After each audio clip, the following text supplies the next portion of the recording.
So I have gave it for recording, and we'll send the recordings from the today's session because yesterday we couldn't record our uh, meet. So, so what I was telling is like wherever you go, basic description is bioinformatics, and I am a bioinformatician since my field of interest and the work I have done completely focus on bioinformatics from the very beginning. And I know from very few of my friends who are only into the lab, and when they want to learn something from the bioinformatics, they don't know from where to begin, what we have to learn first. Like you can't just simply go for directly NGS data analysis or machine learning without knowing the basic data analysis of bioinformatics too. So people know, like my friends don't know from where we have to start to learn bioinformatics. So that is the very basic thing.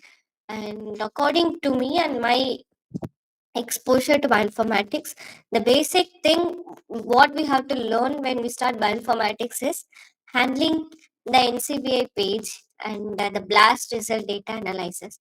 Because whatever experiment you are going to do, whatever advanced technology you are going to use, but at the end you are coming only to the blast page to whether verify whether whatever gene or whatever result you got is correct or not. So when we have to start bioinformatics, the basic thing is handling the NCBI data and blast results.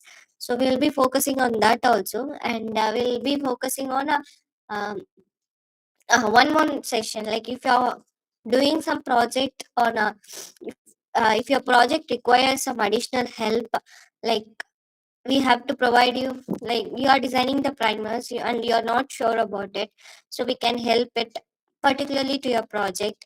Or else you're doing some NGS data analysis, or you're performing some cloning or a PCR, or you're having so much of troubles and you don't know to decide. And in that cases we can also have a session, clearing session.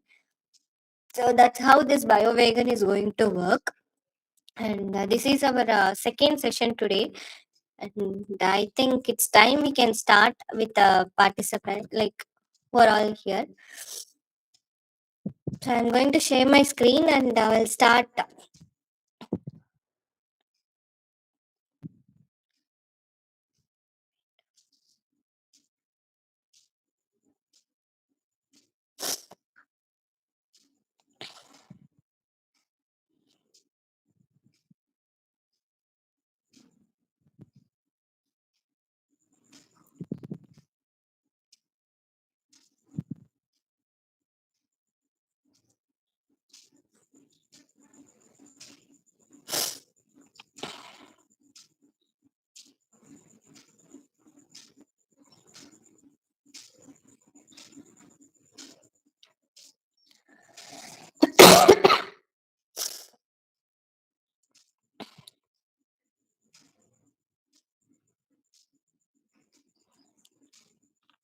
So if you're having any trouble or any error, you can message me or you can unmute yourself and you can tell what it is. So we'll begin with our today's session, and we are going to learn about the basics understanding of primer designing and what are all the criteria we have to look when we are designing the primers. And this will be very basic for doing PCR, because primer designing varies for the procedure you are following or for the test you are going. Like if you want to take the primers to PCR, it differs. And when you have to study the gene expression studies, like if you have to go for a qPCR, real time PCR, then you'll have additional criteria to look into it. And when you're taking your study for cloning, you have to design the primers accordingly. But for every step there will be some additional conditions. But this is whatever we are going to discuss today will be the uh, common and basic things when we have to look into it when we are designing the primers. So the lesson outcome is, from this session we are going to learn what is primers, and why primers, how we are designing the primers, what are all the criteria we are going to follow, and what are the possible errors and how to rectify it, all those basic things we are going to learn in this session. So, what is a primer? One minute. So, what is a primer? When you have to amplify a particular part of the gene, or when you have to get your gene of interest from the genome, or you are focusing only on the certain region to study about some mutations or any knock-in knockout possibilities, so you no need to amplify the entire thing, entire genome, or you have to amplify only a certain region where it is unique to the gene. So in that cases, this primers comes to the play. So we'll be designing the two primers, which is a forward and a reverse primer, which will act as an anchor, uh, starting and from ending with a start and stop codons. So basically, primers means it is about eight. Primers are like short nucleotide sequences, like short nucleotide DNA sequences, which will act as a anchor, which are hold to our target sequences. If, for example, this is a DNA template means the gene of interest which I have to amplify. In these cases, we will be designing the two primers, which will hold in one as a reverse primer and one which will act one as a forward primer. And the other thing is, the primers we are designing always goes from the direction 5 prime to 3 prime, and because the synthesis begins at the 3 prime end of the primer strand, and this will be the common thing, and I'll be explaining it in the demo session also, like about the direction. And when we are designing the primers, we are having certain criterias, like how to design the primers, like basic constant things we have to look into it. And why we need primers? So why we need primers is to initiate any uh, like when you are having a genome of around a 3 kb nucleotide length or a 4 kb, but you can't amplify such huge amount of DNA, and you're focusing only on a particular region which where the mutation or where some changes occurs. So in that cases, you have to design the primers targeting only on that particular region. So that's where we use the primers. And we also use primers uh, for a sequencing thing, when we are giving sequencing, or when we are going for a higher equipment, or like NGS data analysis, Sanger sequencing, everything. Because when we are going for Sanger and all, like we can't give the entire data, because the size limit the Sanger can amplify is only around 1600. When you are giving Sanger sequencing, you'll also not get about that much of data. Even you will not get 1600 base space when you are going for a Sanger, because it is very sensitive, and it gives only less than 1600 database as an output. So in that cases, we have to design the primers very preciously, like where the primers are going to attach, and which region it is going to amplify. And when you are performing cloning means like you are introducing your gene of interest to some other vector. In that cases, you need only the particular region, like only a certain region, like 200 base pairs or 300 base pairs from 4 kb gene. So in that cases, you have to design the primers. So primers, we will be using the primers in every step. And when you have to go for a qPCR, like to study the expression of the gene, in that cases we have to design the primers. For qPCR, there are certain other criteria also we need to follow, along with what we are going to learn today, and where we are using primers. So each picture represents different techniques here. So first one is PCR, which is the common molecular biology, and the genome sequencing represents like sequencing, Sanger sequencing, NGS sequencing. For all those things, you need primers. And this is RT-PCR, where you will be getting cDNA from the RNA, and that this plate represents a qPCR, which is when you are going for your expression studies, you will be giving the real-time PCR, which is also called as a qPCR. In that cases, we will be using, and for cloning and for DNA library preparation, DNA mutation analysis, and fingerprinting, forensic. So everywhere we need primers, because some primers will be universal, and they, like when you're doing some forensic kind of study, some primers will be universal. It will be like the same region, same set of sequences, it will be present in everywhere, and we call it as a universal primers. So we can just put that universal primers and identify what species it is, or what organism it is. So we use primers there. And how we are going to design primers is, we need to focus on certain criterias. Like there are many criterias when we have to design primers. We have to focus on length of how, like what length we are designing, and we have to see whether any there is a loop formation, which is a hairpin loop, and primer dimer. And specificity means you have to focus particularly specific to one region. This comes when you are designing for qPCR, because when we are doing when primer designing for qPCR, we particularly focus on 3' UTR, because example, when you are having five isoforms, like you can take your hand, example, when you look into your hand, you will have five different fingers, but this all comes from the same hand, like right or left hand, but you have five different size of fingers, but each represents one isoform. And in all this five isoform, the start codon, the 5' UTR, the CDS coding region, everything may be same. But what differs, what is unique to this five will be 3' UTR, because 3' UTR will be specific to only one sequence and one transcript something. So in that cases, we will be, when we are going to design primers for qPCR, that is real time PCR, or to study the gene expression, we'll be designing the primers both forward and reverse only in the 3' UTR. That is what we called as specificity.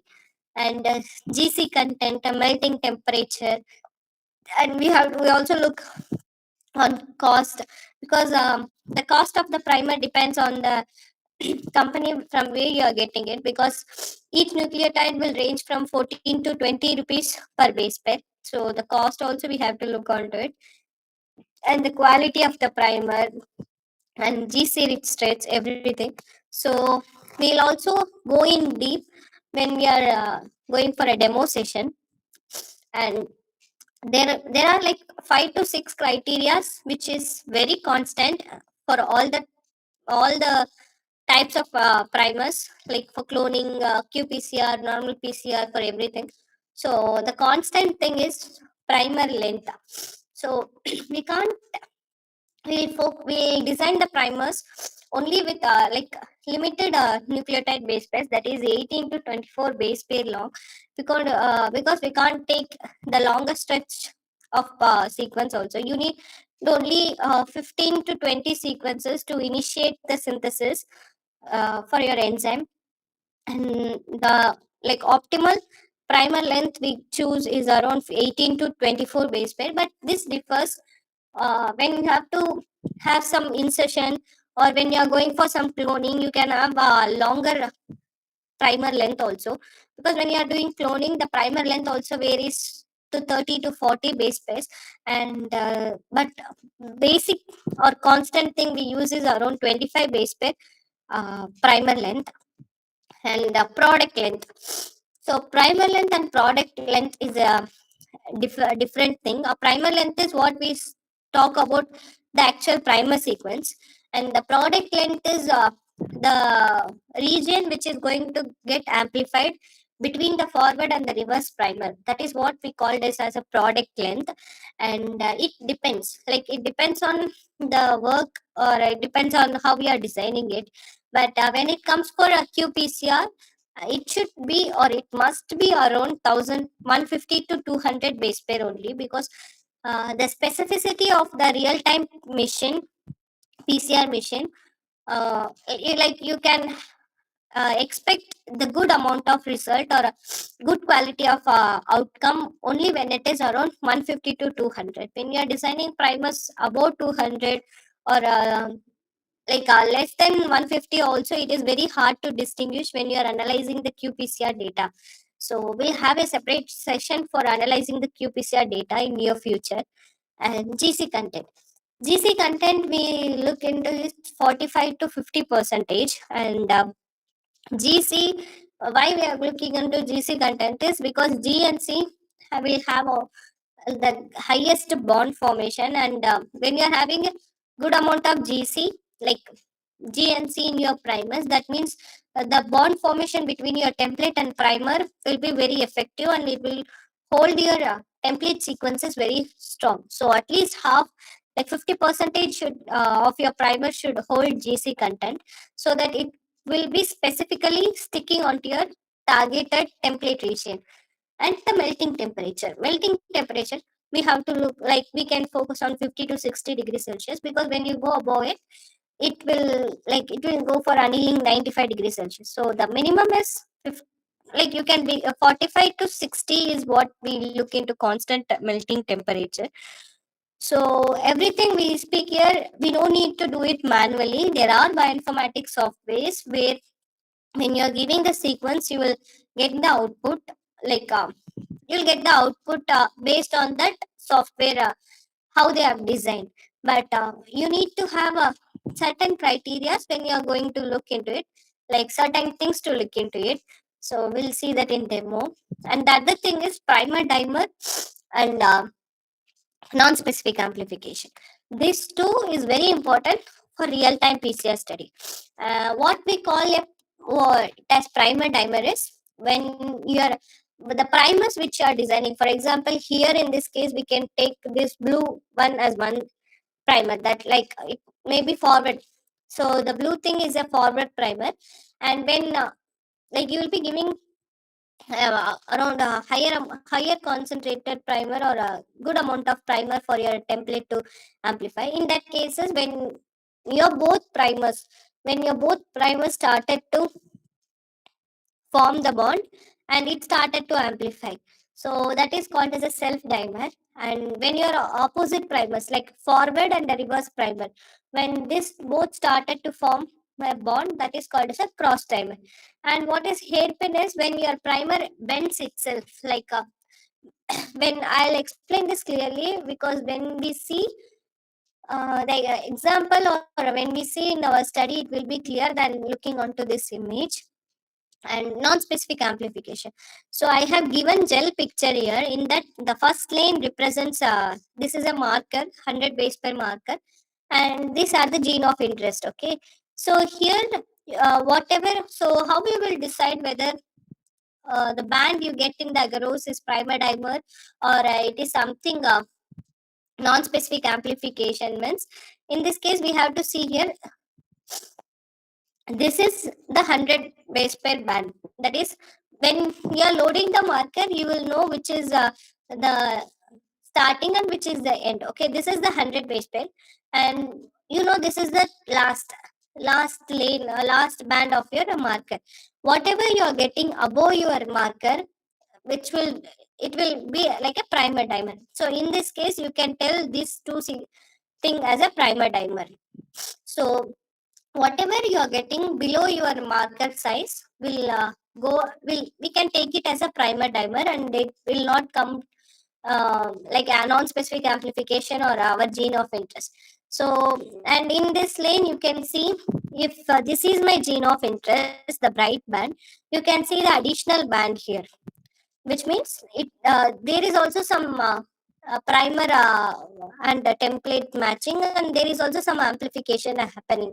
So this is the non-specific amplification. Like, this is not required because my gene of interest is this brightest band. How I am telling is based on the product length, because when I'm designing the primers, I know what product length I'll be expecting. So this is the product length I'm expecting, but I have got additional band here, which is called as a non-specific amplification. So there, like, we have to remove all those things. when you're going for a qPCR, you can't have fiber dimer and non-specific amplification, because you're very particularly studying on expression studies. So when you are going for expression studies and you are giving real-time PCR, that means every other additional nucleotide contamination, we can tell it this two things as a contamination in qPCR. So every other nucleotide contamination will get amplified, and you will not get an ideal or a correct results when you're going for qPCR. So you have to minimize these errors. So you have you have to make sure that you are not having any primer dimer, or you have to make sure you are not having any non-specific amplification when you are going for real-time PCR. In that cases, there are particular steps you have to focus to standardize or optimize your primers, your temperature, melting temperature, which where you are going to keep your qPCR, everything. So in that cases, you need a separate look into your study, and those things we can learn from our upcoming sessions. Like we'll be having separate session for PCR alone. So there we can have a like more number of gel pictures, like where the errors has occurred and how we are optimizing it. uh, we can show the various results and various outcomes how we will get when you're going for PCR, and what are the things we have to change for ideal for getting good quality of data. So all those things we can look on our upcoming sessions. And these are all the basic things we have to look. And when we are going for a demo session, you will have a clear idea, like many more things, like why I'm telling this is very specific and this is not specific, all those things. And when we have some bioinformatics tools, we'll have so much of options. uh, so in that case, for primer designing also, we are having a lot of options, like a lot of bioinformatics tools available. But the most commonly or most used bioinformatics tool for primer designing is Primer 3 Plus. And like when you give your sequence, it will automatically provide you a 10 set of primers. But from that 10 set of primers, you have to decide which is the best for your study. So to decide that, we'll go for oligo analyzer. That is oligo analyzer DT is why we use it to analyze the primers, like whatever the criteria I have said before, like hairpin, self dimer, heterodimer, all those things. So you can analyze whether these primers will be suitable for our study or not. So for that case, we will be seeing that oligo analyzer. And other things also, we can design primers, and every other software there will be some criteria or some understanding they have designed. But mostly we'll be using the primer 3 plus, and we'll have the demo session. So till now, if you are having any doubts, we can first do our demo session. Like I'll be taking some sequences from NCBA, and I'll be showing you how it works. So after that, we can have a Q&A session, like whether whatever doubts you can have, you can ask there. So like if you're all okay, and whoever is attending the classes in laptop, you can also sideways do your primer designing, and I'll be teaching how to perform it. So if you're all okay, I'll begin with the demo session.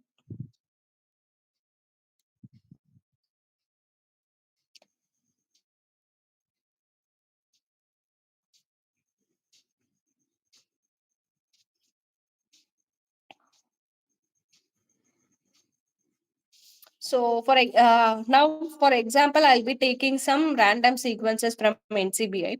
So there is a two ways like you will be having the sequence. One is like uh, you know that you have to amplify the particular gene. For example, you know that you have to amplify insulin gene. Then you can directly take that insulin gene from NCBI, and you can start designing the primers. But the other condition is you don't know, you just have the sequence, but you don't know what is that sequence is. Like, for example, you have given your sample, some plant or some cancer cell or whatever sample it is, you have given it for NGS data analysis. And or uh, some other data analysis you have given, and they have provided you the output file where you will not have any annotation, like you will not have any namings or annotations of what that sequence is. So in that cases you have to find what is that particular sequence, where the 5 prime UTR begins, where the CDS region begins, so everything. So we'll see the primer designing for both the studies. So one is and the other thing is, you will be having, you'll be going through some literature studies, and you'll have some accession number of the gene, and when you have to look into it, you have to come for this NCBI data. So handling this NCBI is the basic bioinformatics exposure everyone should have, because this plays a major role for data analysis to getting the data, everything. And you can see here all databases. So whatever like additional data you see here as a bio project, gene, genome, whatever thing it is, it represents the additional secondary databases. Like it goes to the another database, and you have to analyze it. So in this case, we can go for a gene, or we can also take it as a nucleotide, and we can give the gene name.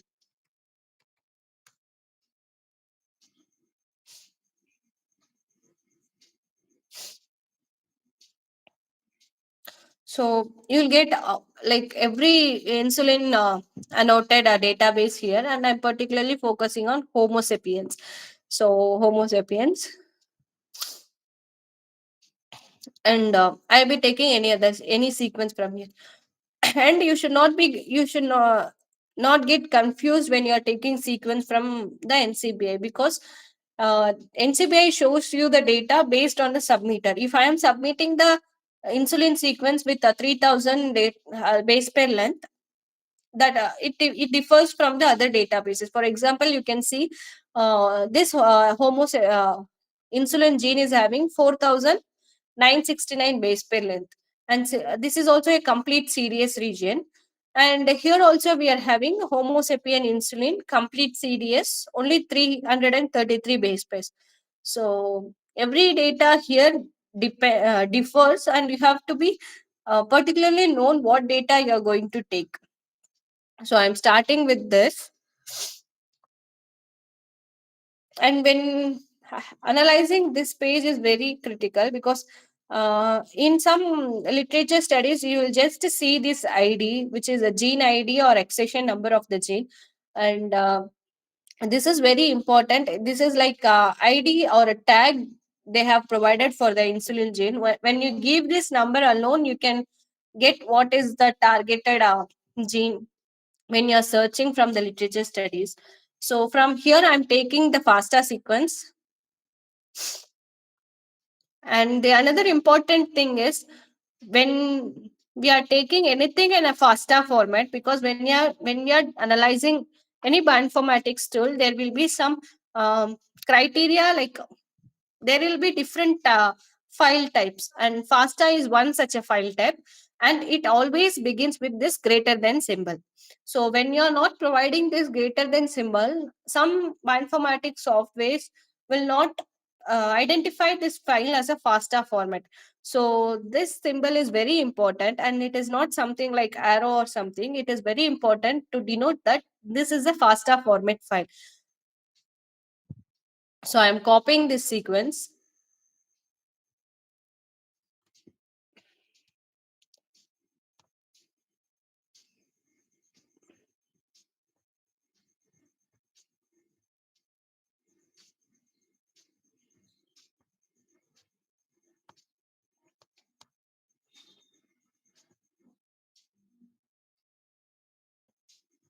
So I'm pasting it in a rough page.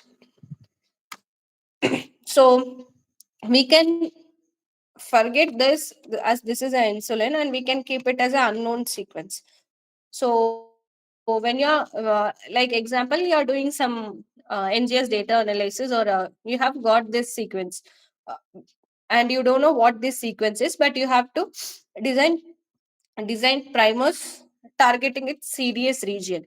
In this case, when your CDS region means it begins with ATG. So if you are giving ATG and if you are searching, there will be hundreds of ATGs in this. And you can see there are many ATGs there, but you don't know whether where that CDS region begins. You can't randomly take some ATG sequence beginning as a CDS region. In that cases, we have to use one software called ORF Finder.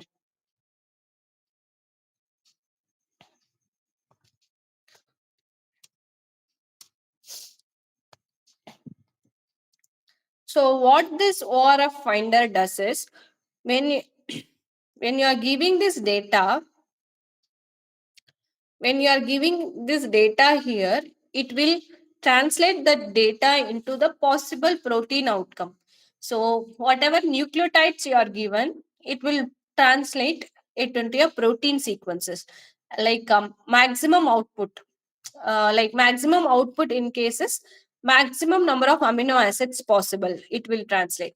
So here in this, here from the data which we are given, this is the maximum output, that is 199 amino acids are possible when it is starting with a start codon and stop codon. And the other thing you have to focus is the strand, negative strand or positive strand. So negative strand is means reverse, like opposite strand, and positive strand is like 5 prime to 3 prime UTR. So when you are designing primers, mm, it is like it is easy when you are taking it in a positive strand, that is 5 prime to 3 prime, because when you are designing forward primer, you can take the first 20 sequence from the 5 prime to 3 prime region, that strand. But when you're making it in a negative strand, you'll have some complications, and sometimes you end up designing primers for the single strand, like in the same side, same direction. So most according to the data analysis, or according to the primer designing I have made, I felt that taking it in a positive strand is very easy, and it gives us less confusion to and handle the data. So you have to now reverse complement this strand. So that I'll be using the another bioinformatics software called as a reverse complement.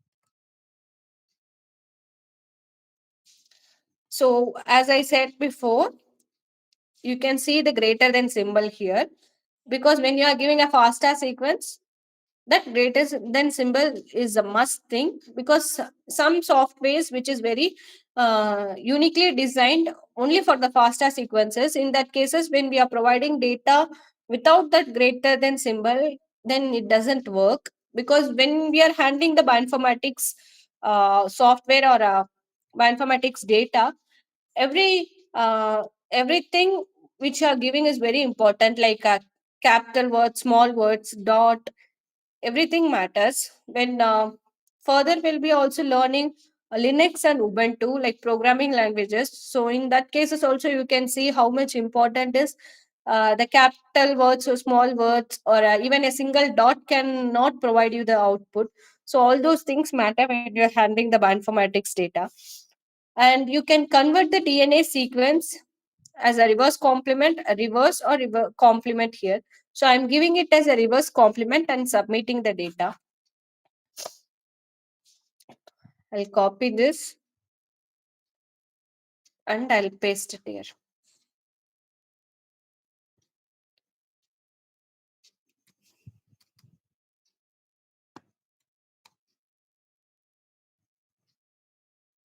Positive strand.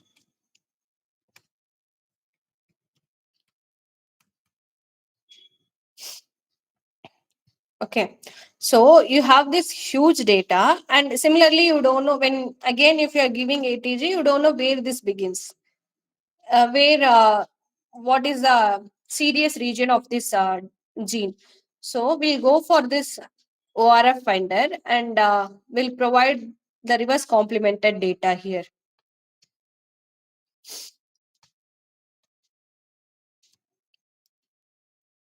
When you're having some unknown sequences, this ORF finder is very important thing, and you have where you have to like actually know where the CDS region begins. So in this case, you can see that here you can see the change, like it is in a positive strand, and you can see that where the start codon starts. That is at 1224 base pair, the start codon begins, and it ends at this base pair. And for easy to make your work easy, we can also go here like display ORF nucleotide sequence. So you can copy some set of nucleotides here, and you can search it against this file. So you can see this is where the CDS region is, and you can mark this region, and you can take the 3 prime part also.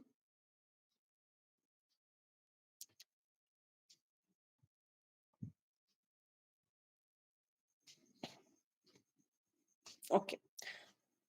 So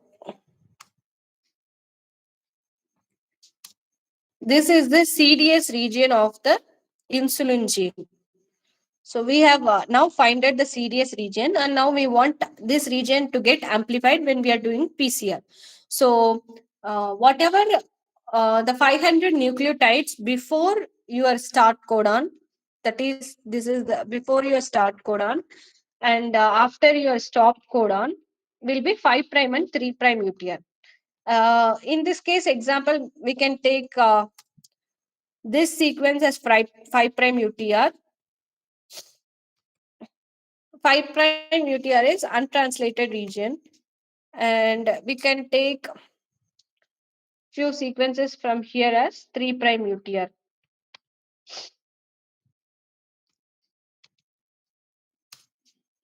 Okay. So now when we are focusing on the primer designing for qPCR to see the expression of this gene, we have to design our primers only in this 3 prime UTR. But when we are giving it for a normal PCR, we can take this entire sequence, including 5 prime UTR, CDS region, and 3 prime UTR.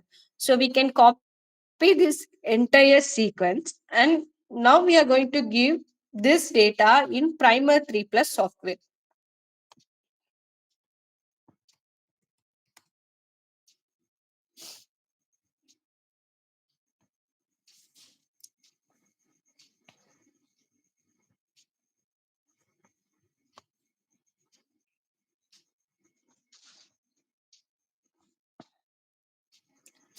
So this is the basic software we'll be using for primer designing. When you give the, like when you are giving the sequence, you'll automatically get the output. But there are the certain criteria you have to look. I'll be telling that. You can delete this additional wordings. When it is space, that doesn't matter, but you should not have any characters in between. And okay, after giving your sequence here, you have to look into this part. Pick left primers and pick right primers. So what it is mentioning here, it is taking the left primer in cases forward primer, right primers is reverse primer. So we are asking it to design primers on both the sides, and we can also go for a general settings and check on the product size. Here the product size ranges, like it differs, and these are the constant thing the software has. And we can also look onto this primer size, that is minimum 18 base per length and maximum 27. And TM, GC, whatever, all those things is very default settings, and you no need to change anything unless or until you have some criterias to be followed. Because when you're doing qPCR, you can change your product range, like you can give 150 to 200 here. But when it is normal PCR, we can go with default settings. So after giving the sequence and after giving both the primer check, we'll be picking the primers. And this is the first set of primers where it has designed. And whatever bioinformatics softwares you are using, according to my exposure to the bioinformatics tools, whatever software you use, the first result you get as output will be the best. But it depends on how you analyze the data and what are all the requirements you are looking into it. In this case, the you can see the loop here, airpin loop, which that means like the primer itself, it is bending and it is forming it as a loop structure, which is also called as a hairpin loop. So you are having a three bond here and it is very hard to break. And similarly, you can see the primer dimer. And the most important thing is the three prime, like when you see this kind of primer dimer, it is very hard to break this primer dimer. Like you need a good higher temperature, and it will be very sensitive because it is having almost eight bonds, eight hydrogen bonds, and it is very hard to break this. And in this case, we can't take this primers for our studies because it will give you the huge primer dimer, and your template will not be like your template will not be like very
okay, sorry.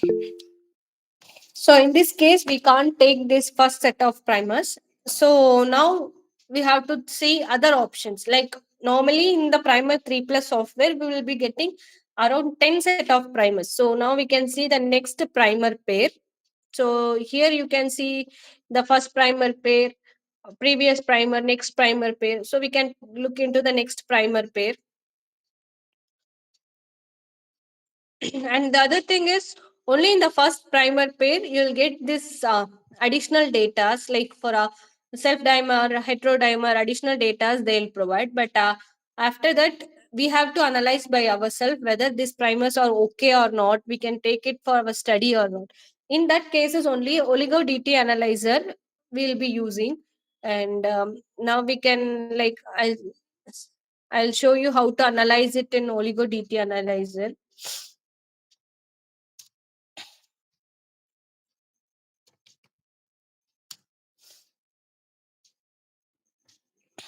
So you have to register here. So only then you can analyze. You can't directly use oligo dt analyzer. You have to make an account.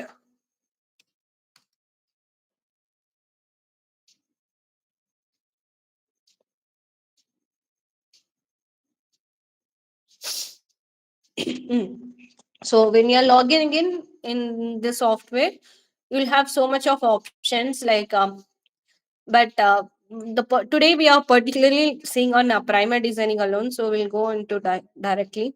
So here you can see oligo analyzer tm2. So click on this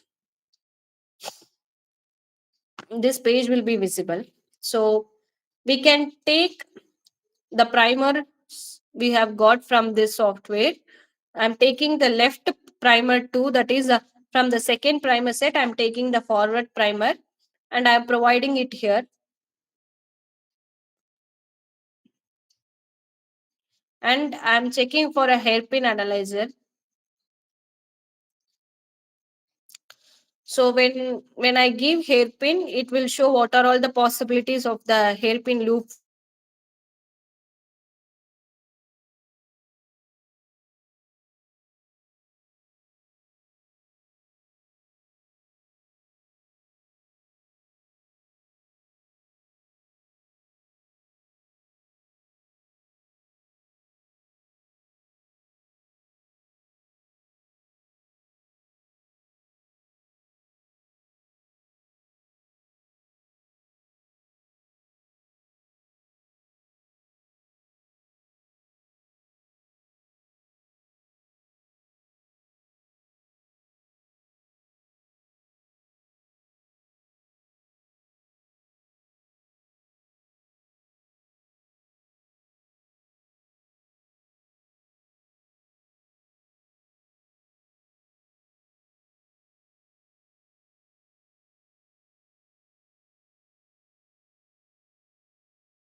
formation.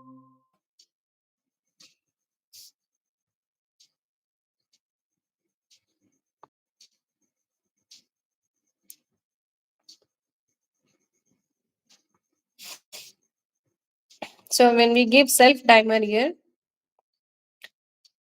self dimer or homodimer, it will show the possibilities of binding between forward primer and forward primer alone. So in this case, you can see there is a dotted line and normal line. Dotted means the possibilities.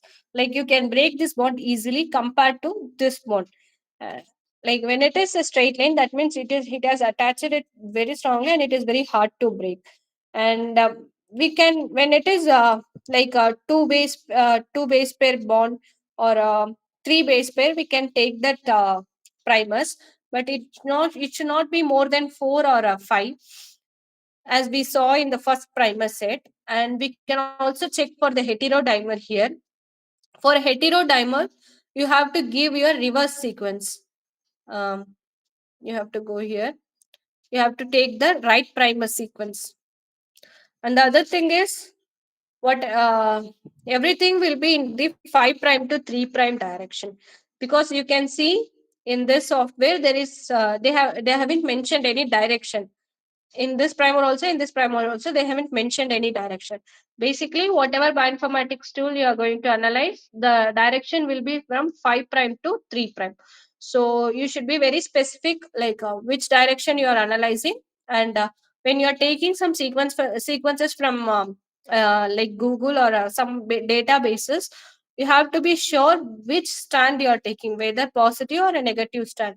Because like the first thing we modified using reverse complement data, we have to focus on the stand also. So here I'll be giving heterodimer analysis. Now it will analyze between the forward primer and the reverse primer. So if we see, that is only three base pair, and it is not in the three prime end of both the sequences.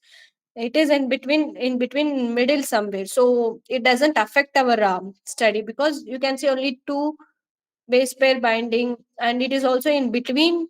It is occurring in between the like in between the primer region and not in the three prime end, because compared to this first primer pair, like compare it to this bonding bonds and this type of data, we can go with this type of data. So we have to analyze which set of primers we are taking. So in this study, compare it to the first primer pair, we can take the second primer pair. And you can also look for the next primer and see whether we can take the data or not. So you will be having 10 primer pace as a constant output, you have to analyze the data by giving this primer pace into the oligo DT analyzer, and you have to see which set of data you should take. So this is the basic things you look into the primer designing till now, like how to design the primers and how to verify that you can't take simply the first primer page, and you have to see the conditions you are looking into it. So that's why we go for oligo DT analyzer. So this is the basic thing when we are designing the primer. This is the basic thing, and this is how we have to verify whether the primer is good, or the primer which we are designed is okay for our study or not. And this is the basic things we have to follow, like for all the kinds of primer designing. And it will be different for cloning thing, and for qPCR it differs. So we'll be having a separate sessions for that also. And in near future we'll be having a separate session for NGS data analysis, and we'll also have for cloning, and we'll also have for machine learning. Like machine learning, in case you no need to learn all the programming languages, we'll show you some magic, like you have to know only to handle the Linux and Ubuntu. So it will be very interesting. And as for today's session, I think we have covered like what how to design the primers, and how to verify whether the primers we are going to take is good or not. So that is what I wanted to tell you today. So I think hope you have understood what I have taught today. And if you are having any doubts, you can give it in a chat box, so we can answer. We can have it like a Q&A sessions.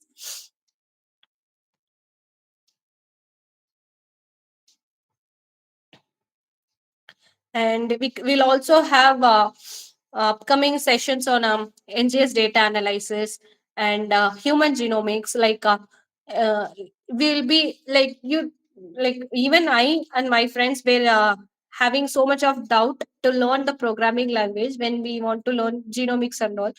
But you no need to learn C++, Java, Python, or everything to learn human genomics, because we are all coming from a science stream.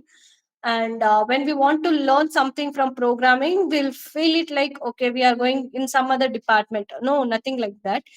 It's very easy, and it I will make it very easy, because it will be very like if you are getting some errors in the screen, I'll feel so happy, because when I'm getting some error, that means I'm going to learn something new by solving that error.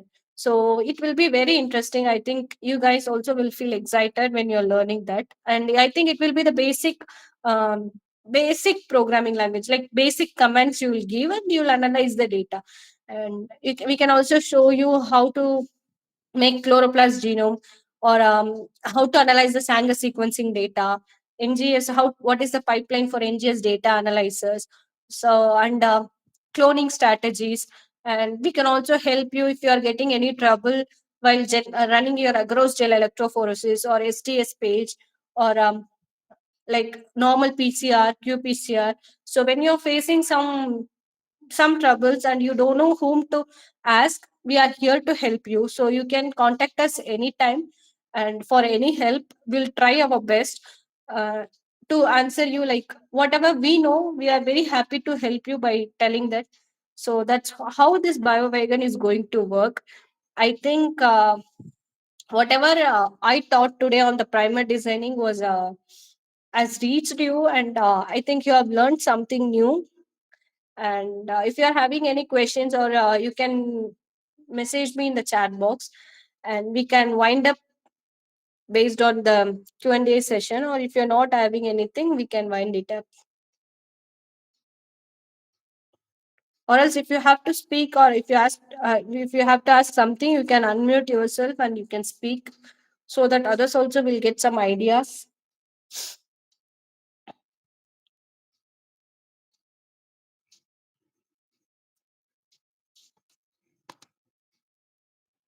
Can we get recording of this session, madam? Sure, I have recorded. I'll check the recording once, and I'll share you the link. Thank you. because when we are doing this process, so maybe we are having the doubt during the process, so we can go through that video. Okay, sure, sure.